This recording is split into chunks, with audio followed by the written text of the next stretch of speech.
سابقه سفرهای زیاد و طولانی مدت احمدشاه به همراه پدرش محمدعلی شاه به کشورهای اروپایی و شرکت تو مراسمهای مختلف و عیاشی اونقدر فکر و ذهن احمد میرزا رو به خودش مشغول کرده بود که حضور توی مونته کارلو پاریس رو به حضور توی دربار و اداره ایران ترجیح میداد. شهرت این موضوع به حدی بود که مردم شوخ‌طبع تهران اون رو به جای احمدشاه احمد علاف صدا می‌زدن. دوره 17 ساله سلطنتش یکی از بحرانی ترین دوره های تاریخ معاصر ایرانه. قبل از شروع از پایین همین ویدیو عضو کانال ما بشید و با زدن دکمه زنگوله کنارش قبل از همه از ویدیوهای جدیدمون مطلع بشید. احمد میرزا سال 1275 شمسی توی شهر تبریز به دنیا آمد. پدرش محمدعلی شاه ششمین پادشاه قاجار و مادرش ملکه جهان تنها همسر عقدی شاه بود. دوران کودکیش تو همون شهر تبریز گذشت. بعد از فوت پدر بزرگش مظفرالدین شاه و با شروع سلطنت پدرش به عنوان ولیعهد انتخاب شد. تو دوران ولیعهدیش زیاد به تعلیم و تربیتش توجهی نشد. گفتن که اون باهوش بوده و به مطالعه، مخصوصاً مطالعه تاریخ و حقوق، علاقه زیادی داشته. میدونیم که محمدعلی شاه با فتح تهران به وسیله مشروطه خواهان به سفارت روسیه پناهنده شد و مجلس عالی هم اون رو از سلطنت برکنار کرد و در نهایت مجبور شد که کشور رو ترک کنه. بعد از برکناری محمدعلی شاه پسرش احمد میرزا تو سن 12 سالگی به سلطنت رسید. مشروطه خواهان نامه‌ای به سفارتخونه روس و انگلیس نوشتن که چون احمد میرزای ولیعهد به عنوان شاه انتخاب شده، سفیران روس و انگلیس باید اونو تسلیم کنن. محمدعلی شاه علاقه زیادی به احمد شاه داشت و دلش نمیخواست اونو تسلیم کنه و میگفت که اون باید تا سن بلوغ همراه من بمونه و برای سلطنت پسر دیگم محمد حسن میرزا رو انتخاب کنن. ولی مشروطه خواهان نمیخواستن که احمد شاه خارج از ایران تربیت بشه. احمد شاه هم متقابلاً به پدر و مادرش علاقه زیادی داشت و حاضر نبود ازشون جدا بشه.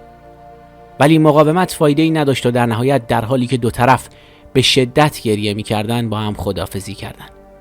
شاه تو کالسکه مخصوصش نشست و به راه افتاد. قشون ملی اطراف کالسکه حلقه زدن و راهی سلطنت آباد شدن و حدود 5 روز بعد در حالی که شهر آذین بندی شده بود، شاه رو با شکوه و تشریفات از سلطنت آباد به کاخ گلستان منتقل کردند. چون احمدشاه 12 ساله بود و هنوز به سن قانونی نرسیده بود، براش نایب السلطنه انتخاب کردند.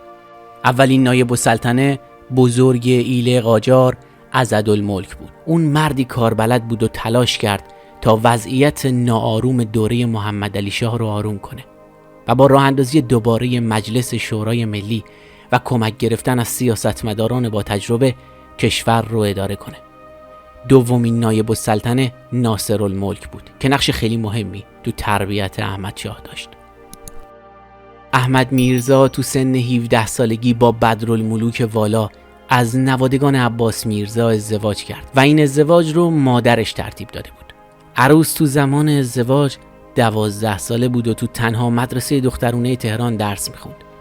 مراسم عقد با تشریفات مفصلی انجام شد و حاصل این ازدواج دختر بزرگ احمدشاه ایران دخت بود. احمدشاه 4 بار دیگه هم ازدواج کرد و در کل صاحب 3 دختر به اسمهای مریم دخت از دلارام، ایران دخت از بدرالملوک، همایون دخت از خانوما معزی و یک پسر به اسم فریدون میرزا از فاطمه خانم شد.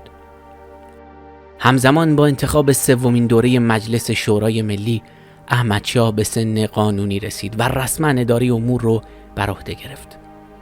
احمدشاه تو مرداد ماه سال 1293 رسما تاجگذاری کرد. باید بگیم که با تاجگذاری احمدشاه شمارش معکوس برای پایان سلطنتش و پایان حکومت قاجار هم کلید خورد، چون که اون بیشتر از اون که تو فکر سلطنت و اداره کشور باشه، بیشتر وقتش رو تو مسافرت اروپا و فرنگ میگذروند. 1 ماه بعد از تاجگذاری جنگ جهانی اول شروع شد. احمدشاه فرمان بی‌طرفی دولت ایران رو صادر کرد، ولی کوچکترین اثری تو چند تکه شدن و مستعمره شدن ایران نداشت. بعد از تمام شدن جنگ جهانی اول، احمدشاه وثوق‌الدوله رو به عنوان صدر اعظم انتخاب کرد. وثوق‌الدوله تونست امنیت نسبی رو تو کشور برقرار کنه. اون قائله نایب حسین کاشی گندلات شهر کاشان و کمیته مجازات رو سرکوب کرد. ولی تو همین دوره زمانی بود که قرارداد ننگین 1919 با دولت انگلیس بسته شد. قراردادی که همه اختیارات مالی، اقتصادی، سیاسی و نظامی کشور رو به دست انگلیس سپرد که البته با مخالفت روحانیون و مردم اجرا نشد و تو تیر ماه 1299 شمسی احمدشاه درخواست استعفای وثوق‌الدوله رو امضا کرد. زمستون همون سال کودتایی به وسیله رضاخان امیرپنج و با همکاری سید ضیاءالدین طباطبایی انجام شد و تو 4مین روز کودتا احمدشاه مجبور به امضای حکم سردار سپهی رضاخان و حکم نخست وزیری سید ضیا شد که البته 1 سال بعد احمدشاه با کمک رضاخان تونست سید ضیا رو عزل کنه.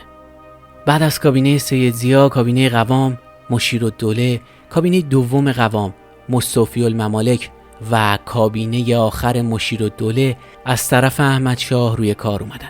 سفرهای پی در پی احمدشاه به کشورهای اروپایی از یک طرف، اوضاع نابسامان قشون و نارامی نظامی و سیاسی گوشه و کنار کشور از طرف دیگه باعث شد که کابینه‌های احمدشاه یکی یکی سقوط کنند.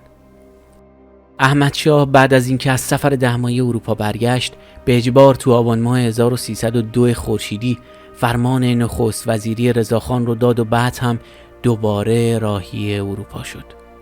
و از این زمان بود که رضاخان اوایل به صورت مخفیانه و بعد به شکل علنی تلاش میکرد تا شاه قاجار رو از فرماندهی کل قوا و سلطنت برکنار کنه. غیبت طولانی احمدشاه و حضور نداشتنش تو ایران زمینه رو برای فعالیت‌های رضاخان فراهم می‌کرد و رضاخان بعد از شکست طرح جمهوری خواستار براندازی و انقراض قاجار شد که در نهایت هم موفق به انجام این کار شد.